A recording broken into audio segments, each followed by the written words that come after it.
மூலிகை, மசாலா பொருட்கள், நவதானியங்கள், காஃபி தூள், எண்ணெய் அரைக்கும் இயந்திரங்களை பயன்படுத்தி மாதம் 40,000 ரூபாய் வருமானம் பெற தொடர்புக்கு 9894966652. சேலம் சிவராஜ் சித்த வைத்தியசாலை தமிழ்நாட்டில் அனைத்து மாவட்டங்களிலும் மருத்துவ முகாம் தொடர்ந்து நடைபெற்று வருகிறது. மேலும் விவரங்களுக்கு www.sivarajsiddha.com. தொழிற்சாலை மற்றும் கிடங்குகளுக்கு தேவையான உலகத்தரத்திலான பஃப் கிளேடிங் அண்ட் ரூஃபிங் ஆர்டர்களுக்கு pioneer cold store and cladding private limited. மேலும் விவரங்களுக்கு 9500126500. நேர்களே வணக்கம், இது சாணக்கியா. நான் உங்கள் அருண். இன்று நம்மோடு ஓய்வு பெற்ற ஐஏஎம் பெங்களூர் பேராசிரியர் ப்ரொஃபசர் ரமேஷ் இணைந்திருக்கிறார். கேட்பதற்கு நிறைய இருக்கிறது, வாரன் கேட்கலாம். வணக்கம் சார். வணக்கம் அருண். வணக்கம். ஹாட் இஷ்யூ தான் இருக்குதா?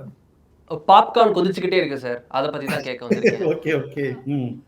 ஜிஎஸ்டி பாப்கார்ன் கேரமல் மேல போடப்பட்டது ரொம்ப ஒரு விமர்சனத்திற்கு உள்ளாகி இருக்கிறது. ஜிஎஸ்டி நடைமுறை மீதே பல விமர்சனம் எழுந்திருக்கிறது. They are too harsh on middle class அப்படின்ட்டு பாஜக ஆதரவாளர்கள் இருக்கக்கூடிய பலர் கூட இதை விமர்சிக்கின்றனர். குறிப்பாக நிதியமைச்சர் நிர்மலா சீதாராமன் அவர்கள் மீது கடுமையான விமர்சனத்தை வைக்கின்றனர். இந்தியாவில் தான் இவ்வளோ மிடில் கிளாஸ் டேக்ஸ் செய்யப்படுறோம், எதற்கெடுத்தாலும் வரி இப்படி போடலாமா, எப்படி இன்கம் டேக்ஸும் குறைக்க மாட்டீங்க, எல்லாத்துலேயும் டேக்ஸு.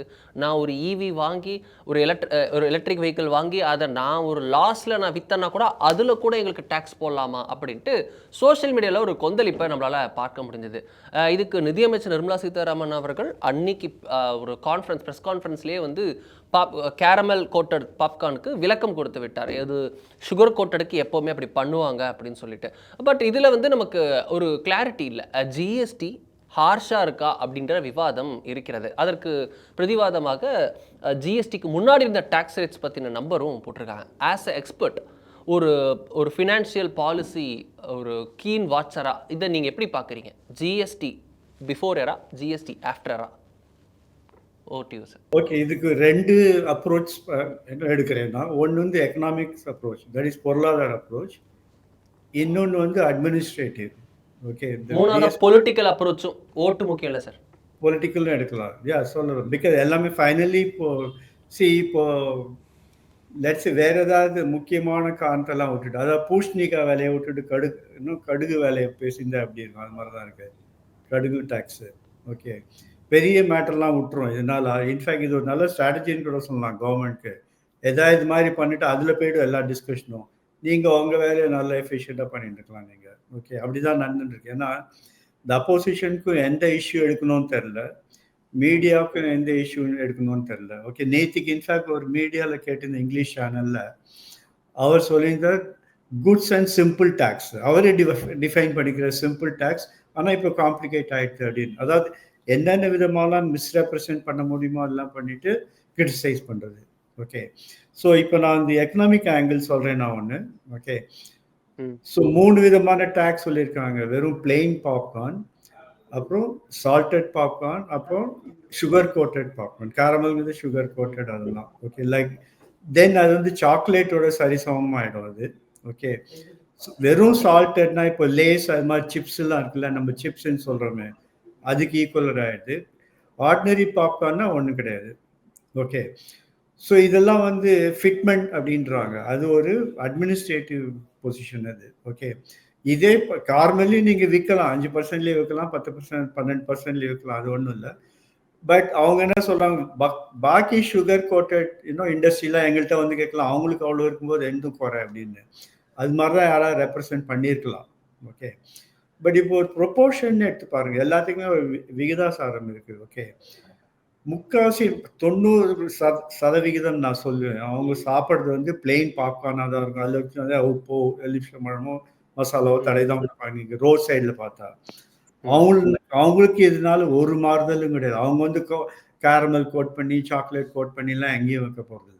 ஓகே, இல்ல அப்படியே பண்ணாலும் கேரமல் லோக்கல் லெவல்ல நம்ம ஏதாவது ஒரு கடைகள்ல பண்ணாலும் அந்த ஜிஎஸ்டிக்கு முதல்ல அடிப்படையே சாமானியர்கள் பாதிக்கப்படக்கூடாதுன்றதுக்காக, சாமானிய தொழிலாளர்கள் பாதிக்கக்கூடாதுன்றதுக்காக எனக்கு தெரிஞ்ச பேசிக் அண்டர்ஸ்டாண்டிங் படி 40 லட்சம் ரூபா ஆண்டு டேர்ன் ஓவர் இருக்கிறவங்களுக்கு மேலதான் ஜிஎஸ்டியே இருக்கு. கரெக்டா?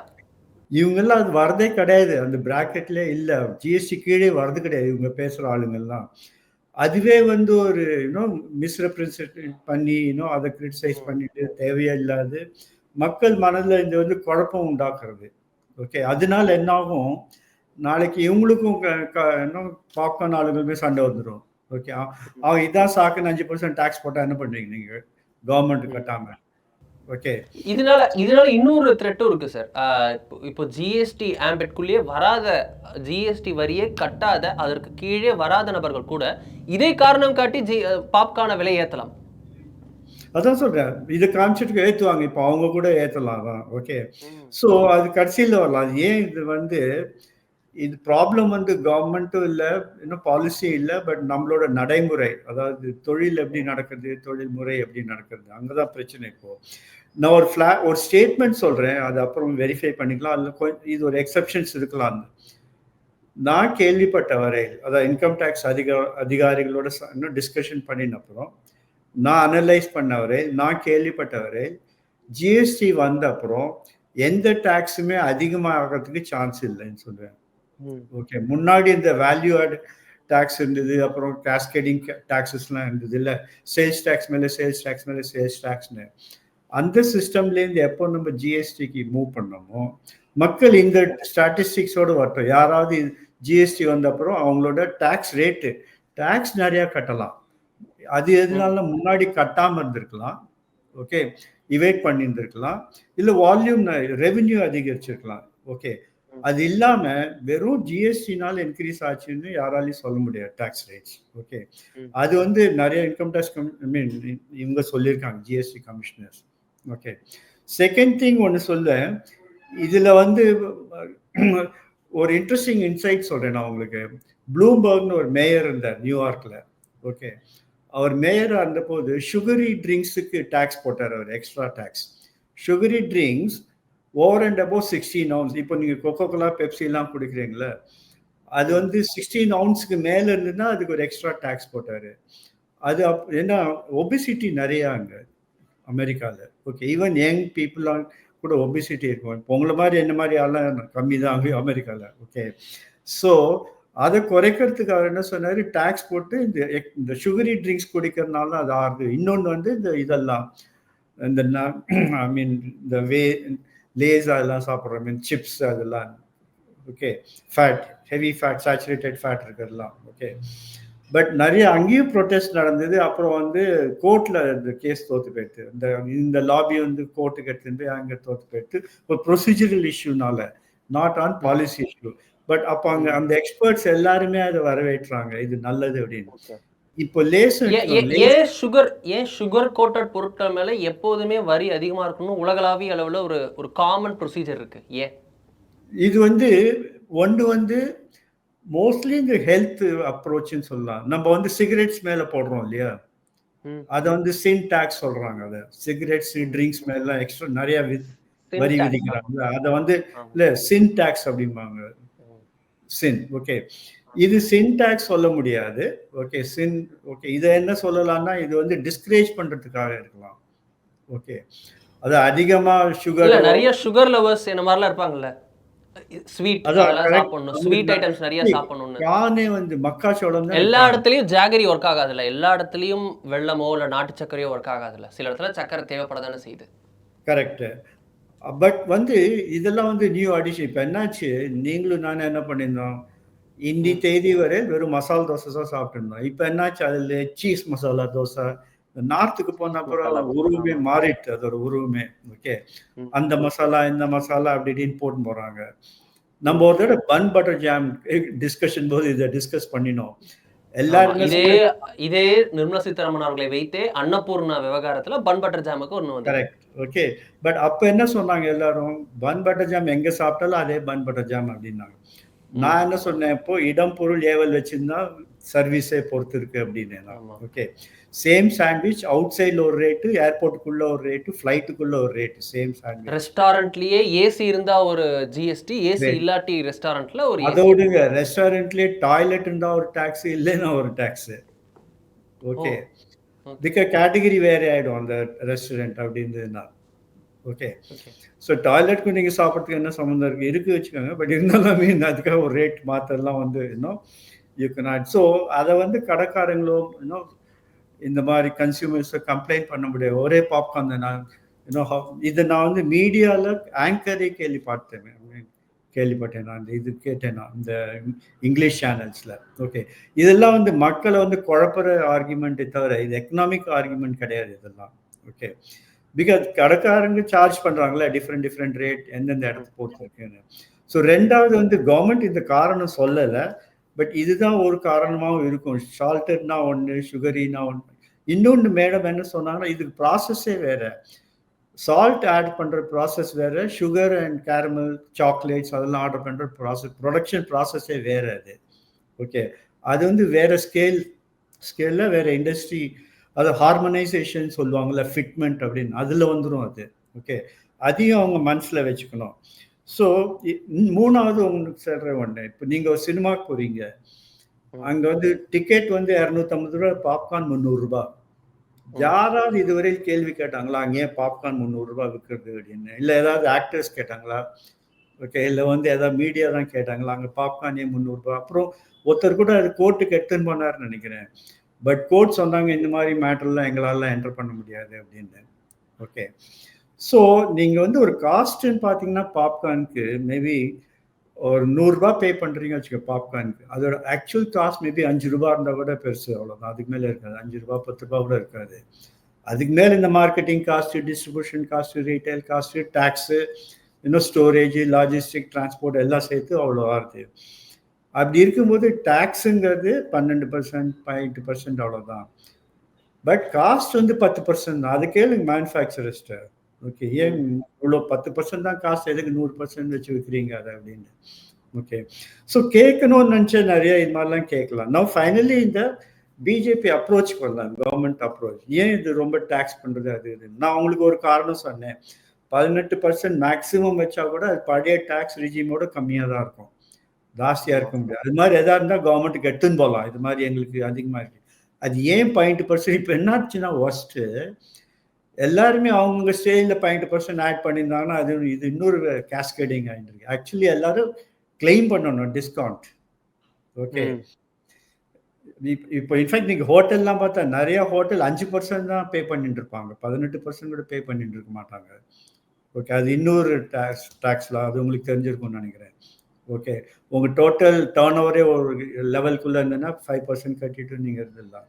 ஓகே, ஸோ இந்த 18% கட்டினா கூட அது வந்து பழைய டேக்ஸ் ரேட்டோட கம்மியாக தான் இருக்கும் அது. ஓகே, ஒன்று. ரெண்டாவது, இது ஐ மீன் கவர்மெண்ட் வந்து நான் உங்களோட சேனல்லே ஒரு தடவை சொன்னேன்னு நினைக்கிறேன். இந்த பட்ஜெட் டிஸ்கஸ் பண்ணும்போது கவர்மெண்ட் நிறைய ரெவென்யூ மொபிலைஸ் பண்ண பார்க்கறது எதுக்குன்னா, யாராவது யோசிச்சாங்களா இந்த ஸ்மார்ட் சிட்டிஸ்லாம் எங்கே வருது, இந்த மெட்ரோஸ்லாம் எப்படி கட்டுறாங்க, ஹைவேஸ்லாம் எங்கேருந்து வருது, 100 போர்ட்ஸ் ஏர்போர்ட்ஸ் வந்துருக்கு. இப்போது தமிழ்நாட்டிலே இப்போ எவ்வளோ ஏர்போர்ட்ஸ் வந்துருக்கு. ஓகே, அண்ட் ஒரு சென்னைக்கே எவ்வளோ இன்வெஸ்ட்மெண்ட்ஸ் வந்துருக்கு இப்போ சென்ட்ரல் கவர்மெண்ட்லேருந்து. ஓகே, கொஞ்சம் சாக்ரிஃபைஸ் தேவைப்படுது. அதுதான் இந்த கவர்மெண்ட்டோட ஃபீலிங்காக இருக்கும். ஏன்னா மோடி எப்போதுமே டெவலப்மெண்ட் வேணும்னா கொஞ்சம் சாக்ரிஃபைஸும் தேவைப்படுது. ஆனால் இவங்க உடனே என்ன சொல்லுவாங்க, அம்பானி அடானி சாக்ரிஃபைஸ் பண்ணுறோம், புவர் மக்கள் இன்னும் ஏழைகள் எதுக்கு சாக்ரிஃபைஸ் பண்ணாங்கிறது இன்னொரு ஆர்குமெண்ட். முக்கால்வாசி இந்த ஏழைகள்லாம் இந்த பெரிய டாக்ஸ். இதுல இன்னொரு பாயிண்ட் சொல்றாங்கல்ல, கார்ப்பரேட் டாக்ஸ் வந்து கம்மியா இருக்கு எங்க பெரிய தொழில் நிறுவனங்களுக்கு. அது நல்ல விஷயமும் கூடன்ட்டு பொதுவாக ஒரு ஆர்குமெண்ட் இருக்கு. எதுக்கு அப்படின்னா, நிறுவனங்களுக்கான வரியை குறைச்சா அந்த வரியை கவர்மெண்ட்டுக்கு கட்டுறதுக்கு பதிலாக அந்த பணத்தையே வந்து அவர்கள் இன்னொரு இடத்துல இன்வெஸ்ட் பண்ணுவாங்க. அதனால இன்னொரு 100 பேருக்கு வேலை கிடைக்கும். அதனால வந்து கவர்மெண்ட்டுக்கு திருப்பி வேற வழியில் இன்கம் வரும். ஸோ இட்ஸ் வந்து ஒரு விஷய சர்க்கிள் மாதிரி, இங்கே இல்லாட்டி வேற எப்படியோ வந்து தான் ஆகும். ஒரு பாசிட்டிவாவது இருக்கு, ஒரு வரியாக வராமல் வேற வழியிலையாவது வருது. ஸோ இது ஒரு நல்ல ஒரு விஷயம் அப்படின்ட்டு அந்த கார்பரேட் டேக்ஸ் கட்ட வந்து எல்லாரும் ஆதரிச்சாங்க. அதே போல் மிடில் கிளாஸுக்கும் பயனளிக்கும் வகையில் ஜிஎஸ்டி உட்பட டைரக்ட் அண்ட் இன்டைரக்ட் டேக்ஸை கொஞ்சம் குறைச்சா அதன் மூலியமா மிடில் டேக்ஸ் இன்னும் கொஞ்சம் பொருட்கள் வாங்கலாம். இன்னைக்கு நான் வந்து ஒரு 20% வரி இருக்குன்றதுக்காக ஒரு சில பொருட்கள் வாங்க மறுக்கிறேன் அப்படின்றப்போ, அந்த வரி குறைக்கப்பட்டதால் நாளைக்கே போய் நான் ஒரு நல்ல ஒரு மிக்சி வாங்குறேன், ஒரு கிரைண்டர் வாங்குறேன், வீட்டுக்கு நல்லா மேட்டு வாங்குறேன் அப்படின்னு ஒரு சில பொருட்கள் நான் வாங்கணும்னு நினைச்சு வாங்குவேன், சில விஷயத்துல இன்வெஸ்ட் பண்ணுன்றப்போ அதன் மூலியமா ஒரு 5% டேக்ஸ் இருந்தா கூட 18% டேக்ஸ் இல்லாத போது வாங்காதவங்க 5% டேக்ஸ் இருக்கும்போது வாங்குறாங்க. அது கவர்மெண்ட் ரெவென்யூ தானே. அருண், ஒரு இன்எலாஸ்டிக் டிமாண்ட் ஒன்று இருக்கு. இப்போ வந்து 5% டேக்ஸ் வச்சுக்கோங்க பாப்கார்ன்ல, 0.8% இல்லாம. ஓகே, அதுக்காக நீங்க இவ்வளவு சாப்பிடுவீங்களா? நீங்க எவ்வளவு சாப்பிட முடியுமோ அவ்வளவுதான் சாப்பிடுவீங்க நீங்க. இல்ல லார்ஜர் பேஸுக்கு போகும்ல சார். நிறைய அதே பேர் மாதிரி வாங்க முடியாதவங்க வாங்க ஒரு நினைப்பாங்க. ஒரு ஃப்ரிட்ஜ் வாங்குவீங்க. 5% 4 ஃப்ரிட்ஜ் வாங்க மாட்டாங்க யாரும். ஓகே.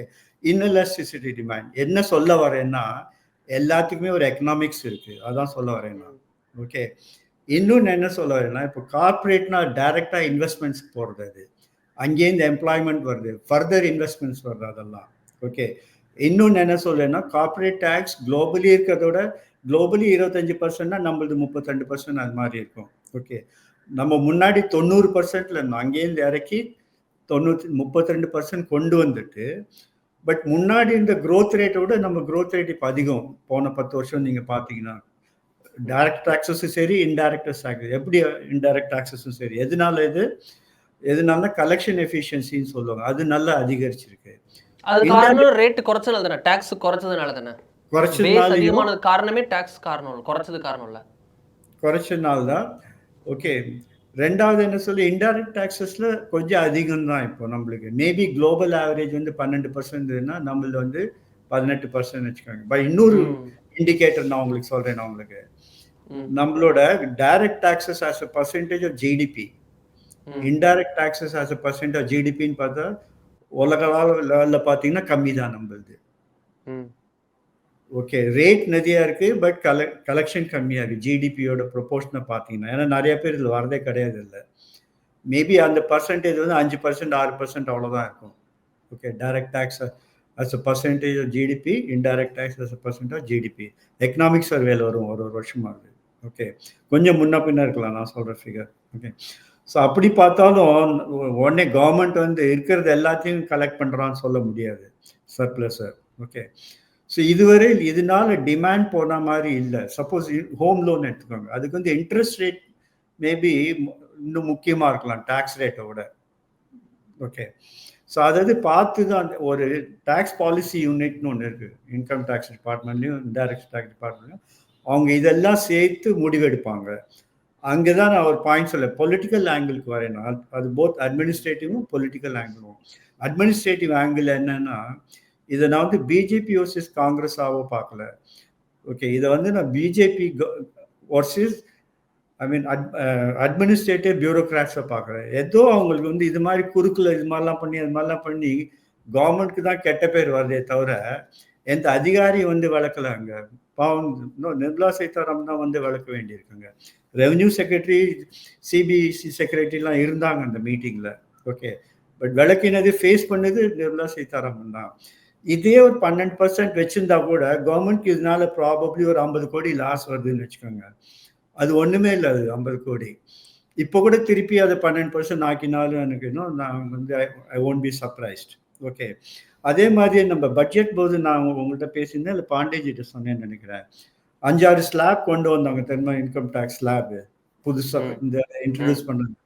அதனால இன்னும் நம்ம இவேஷன் தான் அதிகரிக்கும். ஒருத்தன் வந்து 5 லட்சத்துக்கு உடனே 4,90,000 அப்படின்னு டிக்ளேர் பண்ணுவாங்க. ஒரு 10,000 சேவ் பண்ண அவங்களுக்கு டேக்ஸ் ரேட் கம்மியாகும். அதை எப்படி சேவ் பண்ணுறது, எப்படி மறைக்கிறதுன்னு பார்ப்பாங்க. அதை கவர்மெண்ட்டை இன்டியூஸ் பண்ணுறது. இது வந்து கவர்மெண்ட்டோட ஐ டோன்ட் நோ அந்த பியூரோக்ரஸியோட புத்தின்னு சொல்லுவேனே தவிர கவர்மெண்ட்டை ப்ளேம் பண்ண மாட்டேன். ஓகே. பொலிட்டிக்கலி இது ஒன்று சொல்கிறேன் நான். பொலிட்டிக்கலி பிஜேபி எப்பப்பாரு சொல்கிறது ஜிஎஸ்டி கவுன்சில் டிசைட் பண்ணிட்டு நாங்கள் டிசைட் பண்ணலை அப்படிங்கிறாங்க. நாளைக்கு எதாவது ரேட்டு குறைச்சாங்கன்னா என்ன சொல்லுவாங்க, மோடி கவர்மெண்ட் குறைச்சி விட்டு அப்படிம்பாங்க. ஓகே. ஸோ இதுவும் ஏற்றுக்கிற மாதிரி இல்லை. இன்னும் கிரெடிட் வந்து கவர்மெண்ட்க்கு எனி கம்ப்ளைண்ட் அப்போசிஷன் யாரும் ஒத்துக்க மாட்டாங்க. இதெல்லாம் தேவையே இல்லை. எல்லாருமே தெரிஞ்ச விஷயமா ஆயிடுச்சு இப்போ. அதாவது பிடிஆர் டேஸ்லேருந்தே தெரிஞ்சு போயிட்டு கவர்மெண்ட்டும் விலகிட்டாங்க. இன்னும் அப்போசிஷன் பார்ட்டிஸ் இதை பற்றி பேசுறதில்ல. அப்போசிஷன் பார்ட்டிஸ்க்கும் தெரிஞ்சுக்கணும், அவங்க அதில் ஒத்துன்னு தான் வந்திருக்காங்க. ஃபார் எக்ஸாம்பிள் ஏவியேஷன் ஃபியூவல்னு இன்னொரு இஷ்யூ இருந்தது. வெளியில வந்து அப்போஸ் பண்றாங்க, பட் ஜிஎஸ்டிலேயே சப்போர்ட் பண்ணல. ஏன்னா அது வந்து ஸ்டேட்டோட கண்ட்ரோல்ல தான் இருக்கு aviation fuel tax. Okay. In fact aviation fuel tax Chandrababu Naidu first time CM வந்தபோது ஹைதராபாத் ஏர்போர்ட் வந்தபோது அவர் ஜீரோவாகவே பண்ணுறதுக்கு ரெடி இருந்தது. ஏன்னா ஹைதராபாத்தை வந்து துபாய் மாதிரி டெவலப் பண்ணணும்னு நினச்சோம். அது ஹப்பா இன்டர்நேஷ்னல் ஹப் மாதிரி டெவலப் பண்ணணும்னு நினச்சது. அந்த மாதிரி விஷயம்லாம் யார்ட்டையுமே இல்லை. வெறும் டேக்ஸை குறைக்கணும் அவ்வளோதான். ஓகே. அதை தவிர ஒன்றும் குறைச்சா எவ்வளோ டெவலப் பண்ணலாம், ஏவியேஷன் எவ்வளோ டெவலப் பண்ணலாம், சிட்டி எவ்வளோ டெவலப் பண்ணலாம், ஹோட்டலுக்கு என்ன சப்போர்ட் பண்ணலாம், அது மாதிரிலாம் யாரும் யோசிக்கிறது இல்லை. ஓகே, இவங்க என்ன பார்க்குறாங்க, ஸ்ட்ரெயிட்டாக கவர்மெண்ட் சென்ட்ரல் கவர்மெண்ட் மேலே ஏதாவது பழி போட முடியுமான்னு பார்க்குறாங்க விலைவாசிக்கு. பட் நிறைய விலைவாசி வந்து ஸ்டேட் கவர்மெண்ட் கண்ட்ரோல்லே இருக்கும் ஆக்சுவலி பார்த்தீங்கன்னா. பட் ஆனால் இதில் வந்து கிரிட்டிக்ஸ் மட்டும் இல்லை, மோடி அவர்களுக்கும் நிர்மலா சீதாராமன் அவர்களுக்கும் நலம் விரும்பிகளாக இருக்கக்கூடிய சிலரும் வந்து இந்த விஷயத்தில் கிரிட்டிசிசம் பண்ணியிருக்காங்க. குறிப்பாக சொல்லணும்னா இந்தியாவுடைய முன்னாள் தலைமை பொருளாதார ஆலோசகர் கிருஷ்ணமூர்த்தி சுப்பிரமணியம், ப்ரொஃபஸர் கிருஷ்ணமூர்த்தி சுப்பிரமணியம் வந்து இதிலே இருக்கார், IMF கூட இருக்கார், வேர்ல்ட் பேங்க்ல கூட இருக்கார். அவர் வந்து சொல்லியிருக்காரு, administrative reforms covered in India at 100 are எசென்ஷியல்னு அவரோட புக்கை கோட் பண்ணிட்டு சொல்றாரு. அவர் என்ன சொல்றாரு, 2025 அதாவது வரக்கூடிய ஆண்டில் பாப்கார்ன் சேல்ஸ் பார்த்தோம் அப்படின்னா இந்தியாவில் ஒரு எஸ்டிமேட்டட் கணக்கு பார்த்தோன்னா ஒரு 1700 கோடி. அந்த 1700 அஸ்யூமிங் என்டையர் இஸ் அட் 18%, எல்லாமே ஒரு 18% வச்சோம்னா அதோட ஜிஎஸ்டி கலெக்ஷன் 300 கோடி ரூபா வரத்துக்கு வாய்ப்பு இருக்கு. அடுத்த ஆண்டில் எல்லா பாப்கார்னுமே வந்து 18% இருந்துச்சுன்னா 300 கோடி ரூபா கவர்மெண்ட்டுக்கு வரி வசூல் வர வாய்ப்பு இருக்கு. டோட்டல் ஜிஎஸ்டி கலெக்ஷன் அடுத்த வருஷத்துக்கு எஸ்டிமேட்டட் பார்த்தோம் அப்படின்னா 22 லட்சம் கோடி. அந்த 22 லட்சம் கோடியில் இந்த மொத்தமாக இருக்கக்கூடிய 300 கோடி எவ்வளோன்னு பார்த்தோம்னா 0.013%. போய் இந்த 0.013%க்காக சிட்டிசன்ஸுக்கு இன்கன்வீனியன்ஸ் பண்ணலாமா அப்படின்னு கேள்வி எழுப்பியிருக்கார். கரெக்ட். இவர் ரெவென்யூ அதிகாரி தானே இருந்தார், அவரு ரெவென்யூ சர்வீஸ் தானே அவருக்கு. CA chief economic adviser to the prime minister. ஓ, கிருஷ்ணசாமி சுப்பிரமணியம், கிருஷ்ணமூர்த்தி சுப்பிரமணியம். இப்போ அனந்த நாகேஸ்வரன் இருக்காரு, அதுக்கு முன்னாடி இன்னொரு தமிழால். ஓகே. இதெல்லாம் இப்போ வந்து இந்த சக்கரை கோட்டட்னா அதுக்கு 18% இப்போ வரல அந்த ரூல். முன்னாடி இருந்திருக்கு, இப்போ அதுல பாப்கார்ன் இன்க்ளூட் பண்ணிருக்காங்க. முன்னாடி ப்ராபப்ளி அதுல வேர்க்கல்ல இருந்திருக்கலாம் ப்ராபப்ளி. ஓகே, பட் பாப்கார்ன் இப்போ வந்திருக்கலாம். ஓகே, செகண்ட் பாயிண்ட், அவர் சொல்ற பாயிண்ட் தான் நான் சொன்னேன், அதாவது இந்த 300 கோடி ஒர்த்தா அப்படின்னு. ஓகே, சில சமயம் நான் கூட 2-3 ஐட்டம்ஸ் எடுத்துன்னு போயிருக்கேன் முன்னாடி, ஒரு 5-6 years பேக். அது மாதிரிலாம் என்ன ப்ரொஃபஸராக இருக்கும்போதெல்லாம், அதாவது இண்டஸ்ட்ரி சொல்லுவாங்க, இன்னும் உங்களோட அனாலிசிஸ் கொடுங்க இண்டிபெண்ட்டாக அப்படிம்பாங்க, கொடுத்துருக்கேன் நான். ஓகே, அவங்களோட ஆர்குமெண்ட் என்னன்னு சொல்லி, இந்த 200 இது வேலிட் ஆர்குமெண்ட் தான் அது, இன்னும் இவர் சொல்றது சுப்பிரமணியம். பிகாஸ் 300 கோடி தான், பட் 12% இருந்தால் ஒரு கால் 200 கோடி இருக்கலாம், 18% இருந்தால் 300 கோடி இருக்கலாம், அந்த 100 கோடிக்கு என்ன தேவையா அப்படின்ட்டு. ஓகே, இதுவும் கரெக்டாக இதெல்லாம் போட்டாரான்னு தெரியல கால்குலேஷன். அதான் நம்ம சொன்ன மாதிரி 90% டேக்ஸ்லேயே வரல வச்சுக்கோங்க. பாப்கார்ன் வெறும் 10% தான் ஒரு கால் ப்ராபப்ளி டாக்ஸபிள்லேயே வரும். ஓகே, அந்த 10%ல 90% வந்து பாப்கார்ன் வந்து சினிமாவுக்கு போயிட்டு 300 ரூபாய் கொடுத்து வாங்குறவங்க வந்து அவங்கள பற்றி நம்ம கவலைப்பட தேவையில்லை என்னை பொறுத்தவரை. ஓகே, சினிமாவில் போகிறது, மல்டிப்ளெக்ஸில் போகிறது, ஓகே, அங்கே போய் ஃபுட் கோர்ட்டில் போய் சாப்பிட்டுட்டு 300 ரூபாய் பாப்கார்ன். முக்கியமான செக்டார் தானே, முக்கியமான இண்டஸ்ட்ரி தானே, சினிமா இண்டஸ்ட்ரியும் முக்கியம் தானே. இது சினிமா இண்டஸ்ட்ரி முக்கியம்தான், இதில் ஒரு டிஃப்ரென்ஸ் இருக்குது. ஓகே, இப்போ வந்து பஸ் ஃபேர் ஏற்றினாங்க, பால் விலை ஏற்றினாங்கன்னா அது நீங்கள் சொல்லலாம் மக்களுக்கு அத்தியாவசியமான இது எசென்ஷியல் கமாடிட்டி. பாப்கார்ன் வந்து எசென்ஷியல் கமாடிட்டியில் வரல. ஓகே, மேபி யூஎஸ்ல essential commodity popcorn. Okay, it's a luxury item, no doubt. அது ஒரு லக்ஸரி தான், அது ஒரு நெசசரி ஐட்டம்ல வராது. லக்ஸரியும் வேண்டாம், ஒரு மேபி யூ கேன் சே ஒரு பேக் ஃபுட் ஐட்டம். ஓகே, ஒரு பிராண்டட் ஃபுட் மாதிரி தான் அது வச்சுக்கோங்க. ஈவன் கார்மல் அதெல்லாம் வந்து பிராண்டட்ல வந்துடுறீங்க நீங்கள், அது ஆட்டோமேட்டிக்லி கார்மல் அப்புறம் இன்னும் சால்டட் அப்படின்னு வரும்போது. ஓகே, இதே இது வந்து உருளைக்கிழங்கு சிப்ஸுக்கு கொடுத்துருக்கோம். இவர் சீஃப் எக்கனாமிக் அட்வைசராக இருந்த போதே கொடுத்துருக்கோம் உருளைக்கிழங்கு. அப்போ உருளைக்கிழங்கு வந்து இன்னும் லக்ஸரி, பட் பாப்கார்ன் வந்து லக்ஸரி கிடையாதுன்னு எங்கேயா கிளாசிஃபிகேஷன் தான் சொல்லுங்க. ஓகே, கார்மல் சாக்லேட் கோட்டட் லக்ஸரின்னு சொல்லலாம். ஓகே, இன்ஃபேக்ட் உருளைக்கிழங்கு வந்து நிறைய பேருக்கு அத்தியாவசியமானது. நார்த்துன்னு பார்த்தீங்கன்னா உருளைக்கிழங்கு வெங்காயம் தான், அது ரெண்டும் இல்லைன்னா ரைட் ஆகிடுவாங்க. ஓகே, மேபி சவுத்தில் கம்மியாக இருக்கலாம் அது. ஸோ இது மாதிரி ஆர்கியூ பண்ணோன்னு வச்சுக்கோங்களேன், இதெல்லாம் வந்து எப்படின்னா கோலத்தில் பூந்து தடுக்கில் பூந்து அது மாதிரி தான் இந்த ஆர்குமெண்ட்ஸ்லாம் இருக்கும். பட் புரிஞ்சுக்கணும், அதை விட்டுட்டு பெரிய ஐட்டம்ஸ் எதாவது இருக்கான்னு பார்க்கணும். இவங்களுக்கு இப்போ பிஜேபி சப்போர்ட்டர்ஸ் எதுக்கு எதிர்க்காங்கன்னு சொல்கிறேன், இவரை விட்டுருங்க. ஈவன் சப்போஸ் இந்த செகண்ட் ஹேண்ட் காரை விற்கிறத வச்சுட்டு 2 பேர் மோகன்தாஸ் பாய் மாதிரி எதிர்த்திருக்காங்க அவரோட ட்வீட்ல. Okay, electric vehicle second hand நான் இது விற்கிறேன் நான் அப்படின்னா ஒண்ணு அது ஒரு வந்து லாஸ். எது அந்த லாஸ்ல வந்து எங்க ஜிஎஸ்டி போடுறீங்களே அப்படின்னு கேக்குறாங்க. கரெக்ட். அதுல ப்ராப்ளம் என்னன்னா அதுல வந்து அட்மினிஸ்ட்ரேட்டிவ் ப்ராப்ளம். டாக்ஸ்ன்னு பாத்தீங்கன்னா இப்போ உங்களுக்கு 1 லட்சம் தான் டிஃபரன்ஸ் வரும் வச்சுக்கோங்க. டெப்ரிஷியேட்டட் கார் வேல்யூக்கும் நீங்க விற்கிற கார் வேல்யூக்கும் நீங்க என்டையர் கார் வேல்யூல விற்க வேணும், டாக்ஸ் கட்ட போகுது 0.5%. ஓகே, 10 லட்சத்துக்கு விற்கிறீங்கன்னா 9 லட்சம் டெப்ரிஷியேட்டட் வேல்யூ வச்சுக்கோங்க. 1 லட்சத்துக்கு தான் நீங்க கட்டுவீங்க ஜிஎஸ்டி. ஓகே, அந்த 1 லட்சம் எப்படி டிட்டர்மின் பண்ணுறது, இனிமே அவங்க அசஸ்மெண்ட் கூப்பிடுவாங்க, எங்க போய் எக்ஸ்பிளைன் பண்ணிட்டு இருப்பாங்க. அதெல்லாம் waste of time and energy. It's a harassment. இது வந்து கேன் லீட் டு ஹராஸ்மெண்ட் சொல்றாங்க அவங்க. ஓகே, இதனால கெட்ட பேர் வரலாம் கவர்மெண்ட்டுக்கு. இங்க தான் சொல்றேன், இது மாதிரி விஷயங்கள்லாம் கவர்மெண்ட் பியூரோக்ராட்ஸால் தான் யோசிக்க முடியும். வேற ஒன்றால் எக்கானமிஸ்டால் யோசிக்க முடியாது, பேங்கரால் யோசிக்க முடியாது, மார்க்கெட்டிங் இவங்க தான் இங்கே பார்த்து அங்கேருந்து ஒரு 50 கோடி, இங்கேருந்து ஒரு 50 கோடி எடுக்க முடியுமான்னு பார்ப்பாங்க. கடைசியில் இந்த 300 கோடி சொன்னீங்களே இவர் சொன்னாரு. ஸோ அவங்களோட ஆர்குமெண்ட் என்னவா இருந்ததுன்னா, ஒரு தடவை நான் போகும்போது அவங்க என்ன சொல்லுவாங்கன்னா, ஓகே இவங்களுக்கு ஒரு 300 கோடி ரைட் ஆஃப், அவங்களுக்கு ஒரு 500 கோடி ரைட் ஆஃப், சிமெண்ட் இண்டஸ்ட்ரிக்கு ஒரு 2000 கோடி ரைட் ஆஃப், ஓகே சுகர் இண்டஸ்ட்ரிக்கு ஒரு 5000 கோடி ரைட் ஆஃப்னா இப்போ அதெல்லாம் சேர்த்தா ஒரு 1 லட்சம் கோடி வரும். ஓகே, ஸோ நாங்கள் இதுதான் டெய்லி டீல் பண்ணிட்டு இருக்கோம். நாங்கள் இதெல்லாம் வந்து சில சமயம் ஒத்துக்கிறோம், சில சமயம் ஒத்துக்கல. அந்த ப்ரியாரிட்டிஸ் பொறுத்திருக்கு. இங்கே தான் பொலிட்டிக்கல் ப்ரெஷரும் பொறுத்து இருக்காது. எக்கனாமிக் இம்பேக்ட், எம்ப்ளாய்மெண்ட் இம்பேக்ட் அதெல்லாம் சேர்த்து வச்சு தான் அதெல்லாம் அவங்க டிசைட் பண்ணுறாங்க. இதனால ஒரு எக்கனாமிக் இம்பேக்டும் வரும்னு நான் நினைக்கல. இதனால ஒரு இன்னும் எம்ப்ளாய்மெண்ட் இம்பேக்டும் வரும்னு நினைக்கல. நான் மக்கள் வாங்குறத 300 ரூபாய்க்கு வாங்குறாங்க, 320 ரூபாய்க்கு கண்டிப்பாக வாங்குவாங்க பாப்கார்ன். ஓகே, நம்ம வாங்குறாங்க சோளம்னு வாங்குறாங்கல்ல, மக்காச்சோளம் இந்த ரோட்ல, அது வந்து எவ்வளோ இப்போ ஐ டோன்ட் நோ, 25 ரூபாய் 50 ரூபாயோ அது வாங்கணும்னு வாங்க. இப்போ அருண் நீங்க பார்த்தீங்கன்னா வாழைப்பழத்தில் கூட QR கோடு இருக்கு.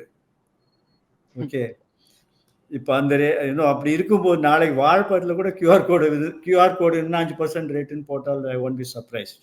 ஓகே, என்ன ஆயிட்டு இருக்குன்னா இந்த கமாடிட்டிஸ் வந்து பிராண்ட் ஆயிண்டே போயிட்டு இருக்கு. ஓகே, அப்படி ஆகும்போது கவர்மெண்ட்டும் ஹார்மனைசேஷன் ஃபிட்மெண்ட் அப்படின்னு அவங்களும் டேக்ஸ் போட்டுட்டே இருக்காங்க. பட் இன்டைரக்டா நான் என்ன பார்க்குறேன்னா, இது ஒரு ஒட்டுமொத்தமாக நீங்கள் பார்த்தீங்கன்னா மேபி இது வழியாக இன்டைரக்டாக கமாடிட்டிஸ் டேக்ஸ் பண்ணுறாங்களான்னு பார்க்குறேன் நான். அக்ரிகல்ச்சர் டேக்ஸ் பண்ண முடியல, அதனால இந்த மாதிரி கமாடிட்டி டேக்ஸ் பண்ண அதுலேயும் அவங்க டிஃப்ரென்ஷியேட் பண்ணுறாங்க. கமாடிட்டிஸ்லேயே ஒரு லக்ஸரி மாதிரி இருந்ததுன்னா, பிராண்டட் லக்ஸரினா அதுக்கு ஒரு ரேட்டு, பிளெயினாக ரோட் சைடில் போய் வாங்கினா ஒன்று நீங்கள் கட்ட வேண்டாம், அதுக்கு மேலே ஒரு லெவல் இருந்தால் கட்டுங்க. இது ஒரு நல்ல பாலிசி தான் அது. ஓகே, இதில் என்ன பிரச்சனைன்னா இந்த கடைக்காரங்க விற்கிறவங்க அவங்க வந்து ஏதாவது கோல்மால் பண்ணாங்க, தவறுதல் பண்ணனால தான் கவர்மெண்ட்டுக்கு கெட்ட பேர் வருது. அவங்க பண்ணலைனாலும் அதிகாரிகள் போய் ஹராஸ் பண்ணுறாங்க அவங்கள, அதனாலையும் கவர்மெண்ட்க்கு கெட்ட பேர் வருது. ஓகே, மொத்தத்தில் என்ன சொல்கிறாங்க, டேக்ஸ் ப்ராப்ளம் அப்படின்றாங்க. டேக்ஸ் ப்ராப்ளம் கிடையாது. ஒன்று இந்த அதிகாரிகள்னால, இன்னும் அசஸ்மெண்ட்ஸ் அவங்களோட அட்மினிஸ்ட்ரேஷன்னால, இன்னொன்று இது மாதிரி ஐடியாஸ்லாம் கொண்டு வருது 5%, 8%, 10% அப்படி இப்படின்னு. இன்னொன்று வந்து தொழில் அதிபர்கள் அவங்க எப்படி தொழில் பண்ணுறாங்கன்னு பொறுத்திருக்கு. ஓகே, ஸோ இதெல்லாம் பார்த்துட்டா சப்போஸ் ஏசி ஹோட்டல் உங்களது வச்சுக்கோங்க, பட் அவங்க வரும்போது ஏசி அனுப்பிச்சிட்டு இல்லை நாங்கள் ஏசியே போடுறதுல நான் ஏசி அப்படின்றாங்க வச்சுக்கோங்க, உடனே அதுக்கு ஒரு 5% தான் டேக்ஸ் பண்ணுறாங்கன்னு வச்சுக்கோங்க. ஸோ இது மாதிரிலாம் நிறைய ஸ்கோப் இருக்குது. இவங்களும் ஸ்கோப் விடுறாங்க, இவங்களும் உபயோகப்படுத்துகிறாங்க, அதனால மக்கள் தான் அதனால கஷ்டப்படுறாங்களே தவிர அது கடைசியில் என்னது கவர்மெண்ட்டுக்கு கெட்ட பேர் ஆயிடுது. அண்ட் ஸ்டேட் கவர்மெண்ட்டுக்கு ரொம்ப லவ்வாக போச்சு இந்த ஜிஎஸ்டி வந்து. இல்லை இந்த எல்லா படியும் சென்ட்ரல் கவர்மெண்ட் மேலே போட்டுறாங்க. சென்ட்ரல் கவர்மெண்ட் வந்து ஸ்டேட் கவர்மெண்ட் பாஸ் பண்ண பார்க்குறாங்க, ஆனால் அது எடுப்படல மக்கள்கிட்ட. ஸ்டேட் மக்கள் அது எப்படியும் அது சென்ட்ரல் கவர்மெண்ட் பொறுப்பாக தான் பார்க்குறாங்க அதை, இல்லையா? கடைசியில் பிஜேபி தான் சொல்கிறாங்க எல்லாரும் பாப்கார்ன் டேக்ஸ்க்கு. வேற எந்த ஸ்டேட் கவர்மெண்ட்டையும் சொல்லலையே, அந்த வளர்க்குற ஸ்டேட்லையும் சொல்ல, அங்கே விற்கிற ஸ்டேட்லையும் சொல்ல யாரும் பாப்கார்ன் டேக்ஸ்னு. ஸோ ஒரு சின்ன இஷ்யூ பாப்கார்ன் தான், முந்திரிக்கோட்டை மாதிரி ஒரு சின்ன இஷ்யூ, அதில் அவ்வளோ எக்கனாமிக்ஸ். நான் இதே ஒரு கிளாஸில் எடுத்து சில சமயம் ஓப்பனிங் செஷன் மாதிரி public policy making, how to make policy அப்படின்னு ஒரு சின்ன விஷயத்துலேயே அவ்வளோ காம்ப்ளெக்சிட்டி இருக்குது பாருங்க பப்ளிக் பாலிசி எடுத்துனீங்கன்னா. ஏன்னா ஸோ இது வந்து ஒரு கடுகு இன்னும் பிரச்சனை இல்லை, கடுகத்தின பிரச்சனை இல்லை. ஆக்சுவலி பூஷணிக்கால பிரச்சனையா இது சின்ன ஒரு ஐட்டம் கூட. அதில் என்னாச்சு, நிறைய ஐட்டம் பாஸ் ஆயிட்டு அப்படியே, இது கடைசியில் மாட்டின்றது. Isn't it? I mean, yeah. ரொம்ப நன்றி சார். இத்தனை நம்மோட இணைந்து பல விஷயம் குறித்து விரிவாக தெளிவாக பேசுறதுக்காக மிக்க நன்றி. Thank you.